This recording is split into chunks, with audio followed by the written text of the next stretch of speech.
Lucie Mégard, bonjour. Bonjour. Bienvenue sur ce plateau, sur ce Salon de la franchise. On est ravis de vous accueillir. Vous êtes directeur avocat restructuring chez Deloitte, société d'avocats. J'en profite pour dire que si vous souhaitez poser vos questions, justement sur ces questions de difficultés financières, de restructuring, vous êtes les bienvenus, évidemment. Vous pouvez poser toutes vos questions dans le chat. Le restructuring, c'est quoi, si on devait donner une définition, Lucie ? Alors, le restructuring, c'est un ensemble de règles juridiques, droit des entreprises en difficulté dans sa version française, prévue par le Code de commerce, qui a vocation à régir, prévoir l'accompagnement des entreprises en difficulté au sens large. Ces procédures, ce corpus de règles ensuite détaille un certain nombre de procédures, on va en parler. Mais voilà, le restructuring, c'est le corpus juridique qui encadre l'ensemble des règles juridiques qui accompagnent les entreprises en difficulté. Arthur, pourquoi avoir choisi de parler de ce sujet sur ce e-salon ? Parce que le contexte n'est pas si simple en ce moment et qu'il y a beaucoup de réseaux qui peuvent être concernés. Et on a pensé avec toute l'équipe que c'était important de faire un peu de pédagogie parce que expérience de franchiseur, j'ai pu vivre ces opérations et il me semble que c'est important de les anticiper. Et pour les anticiper, il faut les connaître et il faut en parler. Donc l'objectif de cette séquence, c'est de donner quelques éléments de compréhension et surtout de comprendre que c'est un outil avant tout pour se protéger son entreprise et rebondir. Avec des réseaux peut-être de taille aussi inférieure en France par rapport à d'autres pays, en Allemagne ou d'autres pays européens, ce qui fait qu'on a des réseaux peut-être un peu plus fragiles que d'autres ? Alors en fait, quand on regarde, on en parlera tout à l'heure, mais on regarde le marché international, effectivement, la taille moyenne des réseaux français est assez peu élevée, c'est 40-50 unités. Quand on regarde les États-Unis, la taille moyenne d'un réseau américain, c'est plutôt 150-200. Donc de fait, l'exposition à des aléas de crise, elle est beaucoup plus importante sur notre marché et il y a d'ailleurs un vrai enjeu de consolider nos réseaux. D'ailleurs, le restructuring peut aussi être un moyen de consolider des réseaux. Alors on va y venir justement, on va comprendre ça. Quand un franchiseur rencontre des difficultés, Lucie, des difficultés financières, quelles sont les procédures d'accompagnement pour sauver son entreprise ? Alors, il y a deux grands types de procédures qui sont prévues par le droit des entreprises en difficulté. Pour simplifier à l'extrême, les procédures amiables et les procédures collectives. Les procédures amiables, ce sont la conciliation et le mandat ad hoc. Les procédures collectives, qui sont plus connues dans leur nom en tout cas, sauvegarde, redressement, liquidation judiciaire. Et évidemment, selon le niveau de difficulté de l'entreprise, on va se diriger vers l'une ou l'autre de ces procédures. Ouais, c'est important, et on va notamment parler des impacts de cette procédure et de ces procédures, évidemment, tout à l'heure. À quel moment on saisit le tribunal, Lucie, lorsqu'on rencontre des difficultés financières ? Lorsqu'un franchiseur rencontre des difficultés financières. Ouais, c'est vraiment tout l'enjeu, et votre question, elle est fondamentale. Le plus tôt possible. Le plus tôt possible, ces outils, ils ont pour vocation à accompagner les entreprises en difficulté, mais ils ont un effet de levier vraiment intéressant et profitable si le chef d'entreprise les connaît, on en a parlé, mais sait s'en saisir en amont, avant que les difficultés soient trop invasives, trop obérées, trop graves pour qu'on puisse trouver une solution. En fait, c'est assez simple, c'est-à-dire que plus on se place en amont des difficultés, plus on a de possibilités, de solutions qui existent pour permettre un redressement de l'entreprise. La question du timing est très importante. Mais en fait, il y a une vraie dimension psychologique là-dedans, encore plus chez un franchiseur, parce qu'un franchiseur, qu'est-ce qu'il va se dire ? Il va se dire, j'ai mon réseau qui va pas bien, ok, il y a ces procédures, mais il va falloir que je rende des comptes et que j'explique la situation à mes franchisés, à mes patrons locaux. Et donc, on peut avoir une vraie appréhension et c'est une vraie difficulté d'aller expliquer parce que vous imaginez bien que ça ne va pas être pris de façon positive. Et donc, il y a, d'un point de vue psychologique, une difficulté peut-être supérieure à un chef d'entreprise pas normal, mais qui n'est pas confronté à d'autres entrepreneurs dans son réseau. Donc il y a une difficulté par rapport à ça. Sortir de la posture de l'éternel optimiste, parce que c'est vrai qu'on se dit peut-être aussi, et je me mets à la place de réseau de franchiseurs, en disant ça va peut-être aller mieux demain, on attend un petit peu, et puis on attend, et Lucie ? Oui, effectivement, c'est sûr que c'est ce qu'on entend beaucoup de nos clients et de manière générale des chefs d'entreprise. Et heureusement qu'ils ont cet optimisme à toute épreuve, sinon probablement qu'ils feraient un autre métier. Mais néanmoins, il faut à un moment être capable de poser un diagnostic sur ces difficultés et être capable d'aller s'entourer, chercher de l'aide au bon moment, auprès des professionnels du droit des entreprises en difficulté, qui sont nombreux, qui sont des administrateurs judiciaires, des experts comptables, qui sont des avocats. Il y a vraiment beaucoup de professionnels qui gravitent. Et pour poser ce diagnostic et être accompagné ensuite sur le choix de la bonne procédure. Ouais, je pense qu'on peut parler aussi peut-être du mandat ad hoc. Parce que le mandat ad hoc, Lucie va nous l'expliquer, mais la particularité, c'est que c'est une procédure qui est confidentielle. Et quand je parlais tout à l'heure de psychologie du franchiseur qui va devoir aller face à son franchisé, expliquer la situation, eh bien, il y a d'autres solutions qui s'anticipent encore plus avec ces mandats ad hoc confidentiels. Mais peut-être que Lucie peut nous expliquer. Oui, donc le mandat ad hoc, c'est une des 2 procédures amiables, mandat ad hoc conciliation. Et leur spécificité, une de leurs spécificités, c'est qu'elles sont confidentielles, contrairement à l'ouverture d'une procédure collective qui est immédiatement publiée dans les journaux d'annonces légales, ce qui a un effet immédiat et dévastateur sur la valorisation du fonds de commerce, et notamment pour un franchiseur, sur l'impact que cela peut avoir vis-à-vis de ses franchisés, évidemment. Ça veut dire juste, Lucie, qu'en cas de procédure amiable, le franchiseur n'est pas tenu d'informer les franchisés. Exactement, c'est exactement ça. C'est-à-dire que la procédure est confidentielle et amiable. Pourquoi ? Parce que la solution à cette procédure ne peut être trouvée que de façon négociée. C'est-à-dire que le tribunal intervient, mais à titre de tiers organisateur, si je peux m'exprimer ainsi, même si évidemment il a un droit de regard sur la solution, mais il n'a pas d'ingérence sur les pouvoirs du dirigeant.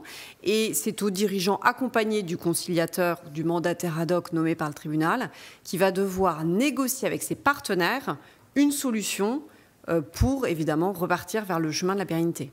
Alors, tout à l'heure, vous avez dit, il faut évidemment s'interroger sur l'origine des difficultés, poser un diagnostic. Qui doit le faire? C'est le chef d'entreprise? C'est en interne? Oui. Ou on fait appel à un cabinet extérieur? Je pense que là... Non, mais là, clairement, le chef d'entreprise, déjà, s'il n'est pas au courant de sa situation, c'est qu'il y a quand même un petit souci, en fait. Donc, je pense que son expert comptable est dans son rôle de lui mettre des warnings et de les répéter, etc. Mais à un moment donné, le déclencheur, c'est le chef d'entreprise. Donc, s'il n'est pas capable de voir ça, c'est qu'il y a un vrai sujet, il y a un vrai souci. Et puis, clairement, il y a une question de responsabilité. Mais un franchiseur est responsable. De fait, il s'engage là-dessus. Il est challengé par ses propres franchisés. Donc, ça, pour en côtoyer beaucoup, le sujet n'est pas là. Moi, je reviens juste sur la question du mandat ad hoc, parce que je veux y rester un tout petit peu, parce que c'est important. C'est un organe qui vous permet de négocier avec vos banques, vos établissements bancaires. Il y a un gel des encours, c'est ça? Oui, il y a un effet qui est très intéressant, que moi, j'avais pu utiliser par le passé, c'est que ça vous gèle les encours. Donc, ça vous donne vraiment tout de suite du souffle. Ça vous préserve pendant quelques mois, je crois 6 mois, 3 mois ou 6 mois peut-être, 6 mois, je crois. Et donc, vous allez pouvoir, en tout cas, vous mettre une parenthèse pour aller prendre du temps, éventuellement même reconstituer votre trésorerie et repartir du bon pied. Et mettre en œuvre des opérations de restructuration, justement? Oui, effectivement, comme le disait Arthur, en fait, c'est assez bien pensé et organisé. C'est-à-dire que les relations, qui sont des règles de place, d'ailleurs, avec les banques, ne sont pas ce gel, ce standstill, comme on l'appelle, il n'est pas prévu par le Code de commerce. Ce sont des règles de place. Elles ont pour vocation de permettre au chef d'entreprise qui est dans une situation critique de retrouver un petit peu de sérénité, de prendre le temps de se pencher sur l'origine de ces difficultés. D'où est-ce qu'on vient, pourquoi est-ce qu'on en est là, et surtout où est-ce qu'on peut aller. Et pour ça, on sait très bien que si la trésorerie est exsangue et qu'au quotidien, il faut gérer des problématiques de virement, c'est impossible. Donc, il y a cet usage qui, si les banques l'acceptent, puisqu'encore une fois, c'est une situation négociée, peut permettre le gel du remboursement des encours en capital, reconstituer sa trésorerie, se faire accompagner, pourquoi pas, de cabinets extérieurs si en interne on n'a pas la compétence, pour construire un business plan, des solutions et négocier ensuite avec les partenaires les mesures de restructuration. Ouais, et justement, alors donnez-nous des exemples de mesures de restructuration. Qu'est-ce qui peut être mis en place? Alors, dans un cadre amiable, tout est possible, pour autant qu'on obtienne l'accord du co-contractant. Donc, en général, on peut dire que ceux qui sont autour de la table des négociations, ce sont bien évidemment les banquiers, les partenaires bancaires, mais pourquoi pas un bailleur, pourquoi pas un crédit bailleur, si on a des sujets d'investissement, pourquoi pas un actionnaire, voilà, tout est possible, fonction des problématiques qui sont soulevées, et ce sont des organismes, des partenaires avec lesquels on est habitué à négocier, et bien souvent on parvient à obtenir une solution négociée. Et justement, dans ce cas de procédure amiable, est-ce que les pouvoirs du chef d'entreprise sont affectés?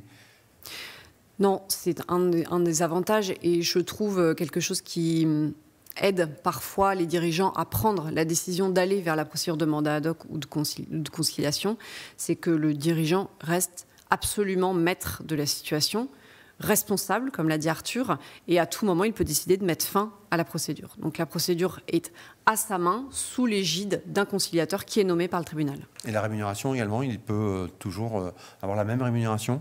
Oui, il n'y a personne qui a un droit de regard sur la rémunération, hormis des cas où éventuellement les partenaires bancaires, quand ils sont appelés à la table, en contrepartie de leurs efforts, pourraient solliciter, dans telle ou telle situation, évidemment ce n'est pas une généralité, un effort du dirigeant sur sa rémunération. Alors l'objet, c'est ce que tu as dit aussi Arthur au début, c'est que l'idée aussi de ce gel, de cette procédure amiable, c'est de trouver des solutions pour rebondir derrière. Quels sont les leviers justement, ces solutions pour rebondir ? C'est une question pour moi ? Ouais. Ça peut être aussi des moments où on se pose la question d'association, de consolidation de réseau, en fait. Je pense que c'est des moments qui sont de toute façon propices à la réflexion. Vous atteignez tellement des situations de stress pas possibles avec ces négociations qu'il faut juste ouvrir les yeux et puis voilà. Et je vais vous raconter une histoire. Moi, j'avais été confronté à ce type de procédure et puis une fois au tribunal, je rencontre un franchiseur, je ne nommerai pas, et je dis tiens, c'est marrant, qu'est-ce que tu fais là ? J'ai problème, je suis obligé de mettre en place des procédures, etc. Et puis du coup j'avais discuté avec son copain concurrent à côté, puis je lui ai dit mais t'as pensé à ton concurrent qui vit exactement la même chose que toi, vous êtes exactement dans le même cas. Ah oui, on se connaît bien, mais bon, tu sais, nous franchiseurs, on a notre ego et non, vraiment c'est trop difficile pour nous d'en parler. Et j'ai trouvé ça tellement dommage qu'il y ait deux réseaux de taille similaire qui se retrouvent à peu près dans la même situation et qui se disent et qui se connaissent en plus, et qui finalement se disent pas tiens, on va engager des procédures pour restructurer l'un comme l'autre, etc. Et pourquoi pas en profiter pour mettre en place des plans de continuité, que du coup je me suis dit, mais c'est quand même idiot quoi, comme situation, c'est absurde. Si, oui, évidemment, il faut profiter de ce moment-là pour trouver des solutions pour rebondir, encore une fois. Oui, et les mesures de restructuration, elles peuvent être un peu de deux types. C'est-à-dire, bien sûr, le franchiseur, parce que c'est de lui dont on parle, peut restructurer son endettement en négociant auprès des banques des étalements, des franchises, remodeler la dette de manière à ce qu'elle soit plus supportable pour son prévisionnel d'activité, mais ces procédures, qu'elles soient d'ailleurs amiables ou judiciaires, donc les procédures collectives, peuvent être tout à fait l'occasion de restructuration plus massive, en faisant intervenir, en s'adossant à un autre réseau, pourquoi pas. Évidemment, c'est arrivé, on le fait régulièrement. Et donc cet adossement, il est prévu, il est conditionné à la restructuration de l'endettement bancaire. C'est-à-dire qu'en fait, on peut avoir par exemple un autre franchiseur qui, lui, a plus de moyens, qui, lui, ne rencontre pas nécessairement les mêmes difficultés, qui peut s'adosser à ce réseau en difficulté et dire moi, voilà les conditions de mon arrivée. Voilà ce que je prévois comme investissement, comme apport de cash. Mais la contrepartie, c'est que les partenaires bancaires doivent, eux, faire tel et tel effort. Ouais, moi j'ai peut-être une question complémentaire pour Lucie, mais comment tu vois les partenaires bancaires, quelles sont les négociations qui sont possibles en fait d'obtenir ? Qu'est-ce que tu observes en ce moment dans le contexte donné ? Alors ce que je peux dire déjà pour répondre à cette question, c'est que le contexte post-Covid n'est plus du tout le même, je parle des négociations amiables, que celui d'avant Covid, parce qu'il y a un peu la fin du quoi qu'il en coûte. Je pense que tout le monde est au clair avec le sujet maintenant. Et donc, on observe dans nos dossiers un resserrement, un durcissement des positions des établissements bancaires. Néanmoins, à chaque dossier, tout reste possible pour autant que le chef d'entreprise arrive à convaincre de la faisabilité de son projet. Et pour ce qui est des leviers, puisque c'est ça ta question, ça peut être un réétalement de la dette sur une durée plus longue que celle initialement convenue, une franchise, le temps de reconstituer, investir, faire rentrer des nouveaux franchisés dans le réseau, etc. Parfois des abandons, même si ce n'est pas du tout une règle systématique, mais ça arrive. On peut voir des conversions de créances, on peut voir des cessions de créances au profit d'un actionnaire qui arriverait à en parler. Voilà un peu les mesures types s'agissant des partenaires bancaires. Est-ce qu'on a plus de chances de rebondir en procédure amiable qu'en procédure collective ? Oui, alors là, c'est très clair. Les pourcentages de chances de redressement, alors les statistiques bougent un peu, mais pour simplifier, lorsqu'on est en procédure amiable et qu'on parvient à la signature d'un accord, donc on appelle protocole de conciliation, les pourcentages de survie de l'entreprise sont de l'ordre de 70 à 80%, lorsque, en redressement judiciaire, c'est plutôt 30-40%, une fois que l'entreprise a bénéficié d'un plan d'apurement du passif. Donc très clairement, on voit que se placer en amont des difficultés augmente largement, très largement, les chances de survie de l'entreprise. C'est le message, finalement, peut-être à retenir de votre intervention, Lucie, et de cette séquence. C'est plus on réagit vite, plus on a de chances de rebondir et de sauver son entreprise. Oui, clairement, s'il fallait retenir un message, c'est celui-là, et vous l'avez parfaitement résumé. Pourquoi ? Parce qu'il y a une notion, peut-être si j'ai encore un instant, bien sûr, allez-y, qui est fondamentale, c'est l'état de cessation des paiements. On n'en a pas parlé, mais c'est une notion pivot en restructuring. Donc, l'état de cessation des paiements, c'est un mix juridique et comptable, mais qu'on peut quand même très vite comprendre, puisque c'est je ne peux plus faire face à un instant T à mes dettes exigibles avec mon passif, à mes dettes exigibles avec mon actif disponible. Donc, mon actif disponible, c'est ma trésorerie ou mes moratoires ou mes découverts autorisés. Et mon passif exigible, ce sont tout simplement mes créances fournisseurs, bancaires, etc., etc. Si j'ai en interne les outils qui me permettent d'anticiper l'arrivée de cet état de cessation des paiements et que je sais 6 mois avant que je vais avoir une impasse de cash, une impasse de trésorerie à l'été prochain parce que je connais suffisamment mes données, mon modèle, etc. À ce moment-là, je peux solliciter des procédures amiables parce que pour être éligible aux procédures amiables, mandat ad hoc, conciliation, il faut ne pas être en état de cessation des paiements ou alors très récemment. Donc ça, c'est fondamental de pouvoir le qualifier. Mais d'ailleurs, tu posais tout à l'heure la question mais comment le franchiseur peut savoir, etc.